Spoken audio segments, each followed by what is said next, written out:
แล้วละเด้อพ่อแม่พี่น้องใส่ปอเปี๊ยะมื้อนี้ใส่แครอทน้อยแล้วก็เห็ดหูหนูก็ค่อนข้างจะน้อยแต่ว่าก็บอกได้เลยว่าแซ่บขนาดเลยใส่แครอทน้อยโพดเห็นบ่แต่ว่าสีสันหน้าตาน่ากินขนาดนี่กะหล่ำหัวหนึ่งเด้อนี่เด้อกะหล่ำหัวหนึ่งแล้วกับวุ้นเส้นสี่ก้อนวุ้นเส้นสี่ก้อนพี่น้อง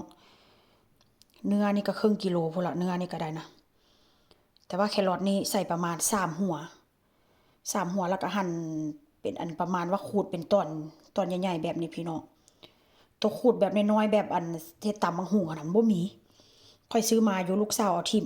ลงเอาทิ่มน้ำขยะเวลาปอกแครอทจังซี่นะลูกสาวก็เอาทิ่มแต่ว่าก็บ่เป็นหยังพี่น้องเน้นความแซ่บเด้อนี่หากว่าเฮ็ดแล้วกำลังร้อนๆเลยนี่แซ่บพี่น้องแล้วก็จิห่อแต่ว่าก็ยังสิเฮ็ดอีกรอบนึงอยู่ได้